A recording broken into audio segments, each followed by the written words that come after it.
5월 말부터 해서 지금 22대 국회 개헌하고 나서 갑자기 지금 부동산 관련 세제 개편 얘기가 나왔죠. 특히 종부세 폐지론이 지금 가장 한 이슈가 되는 것 같습니다. 저는 결론부터 말씀드리면 종부세는 폐지되는 거 저는 찬성하는 쪽입니다. 종부세 폐지하고 재산세 쪽에서 조금 단계적으로 뭐 구간별로 좀 세분화해서 그 세제를 좀 단순하게 하는 게 맞지 않겠냐라는 생각을 좀 하고 있는 편이고요. 종합부동산세가 국세죠. 재산세는 건물분하고 토지분 같은 경우는 지방세고, 그래서 이제 그 세수를 좀 걷어가는 주체가 좀 다른 부분은 있어요. 중장기적으로 봐도 지방 같은 경우는 종부세 대상이 그렇게 많지도 않고, 또 지방 쪽은 세수가 계속 부족하고 재정 자립도가 낮은 편이기 때문에 세수를 조금 늘려주는 쪽에서 재산세 부분을 좀 확대해 주는 게 맞지 않겠냐라는 생각도 가지고 있습니다. 뭐 종부세도 많이 거치는 서울이나 수도권 쪽 같은 경우는 국세 쪽이 많이 수입이 줄어들겠지만 그쪽에서 줄이는 부분을 가지고 지방 쪽에 좀 지원을 해주시면 되죠.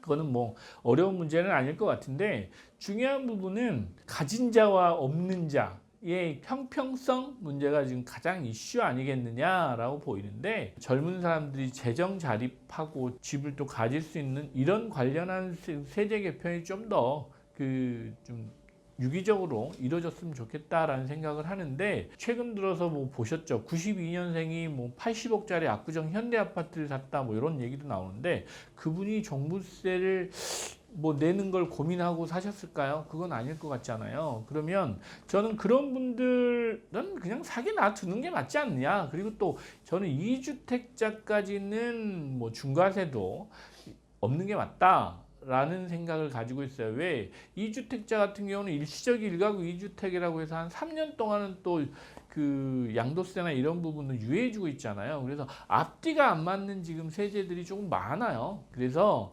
중과세 부분도 조금 2주택자까지는 완화해주고, 사실 집이 뭐 3개, 4개씩은 사실 필요 없잖아요. 우리 일반인들 같은 경우는. 그래서 그런 부분들까지도 종합적으로 고려를 하면 종부세 폐지를 해도 문제가 생기진 않을 것 같다. 야당 같은 경우 한강벨트 쪽에 뭐 표가 많이 안 나와서 그 표를 많이 얻기 위해서 종부세를 개편한다, 이런 식으로 또 언론 기사가 나오기도 하던데, 정치인분들이 좀 표 계산해가지고 저기 세제 개편하는 건 아니지 않아요? 이제 언론도 뭐 그런 쪽으로 몰고 가는 것보다는 저소득층마저도 좀 집을 사서라도 좀 부담이 없게 해주는 것도 맞다. 30억 내지 50억 뭐 이런 초고가의 주택들의 재산세율은 좀 높게 받으시면 되잖아요. 출산율도 떨어지고 뭐 경제 성장률도 떨어지고 노동 인구도 줄고 뭐 이런 좋은 얘기는 하나도 안 들리는데, 거시적인 측면에서 대한민국의 미래를 좀 걱정하는 세제 개편을 좀 해주시는 방안, 이걸 좀 이번에 할 때 종합적으로 좀 해주셨으면 좋겠고, 제가 또 하나 그 세제 개편 하실 때 거론해 주시면 좋겠다라고 생각하는 거는, 법인들이 지금 주택 할 때 중과세 내는 부분이 있어요. 주택 매입하는 부분. 이 부분 좀 개편해 주셨으면 좋겠어요. 좀 비효율적이고 비합리적입니다. 저는 그렇게 생각하고 있어요.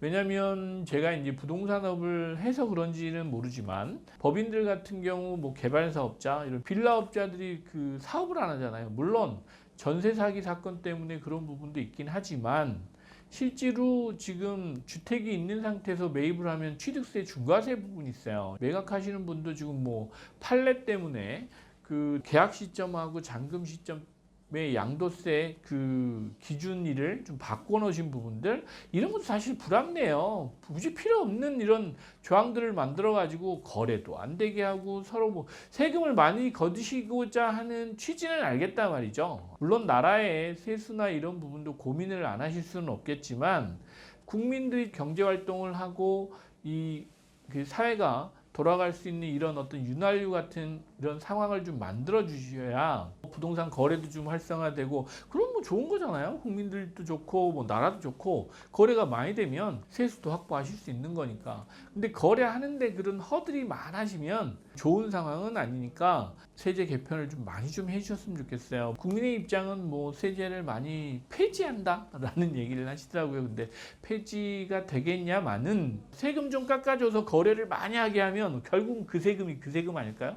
2021년, 2022년 이렇게 거쳐오면서 많은 허들들이 생기다 보니까 2023년 뭐 부동산 경기도 안 좋고 24년 뭐 현재도 지금 마찬가지인데, 이런 상황에서 여러분들 세제 개편을 한다고 이제 말이 나오셨으니까 종부세 뭐 개편하시는 거 폐지하시는 것도 좋고, 뭐 나머지 취등록세, 뭐 거래세죠. 거래세도 좀 인하하실 거 하고, 중과세 뭐 이런 부분도 좀 없앨 거 없애고 해서 정상화 좀 시켜주셨으면 좋겠다라는 생각을 하고 있습니다. 감사합니다.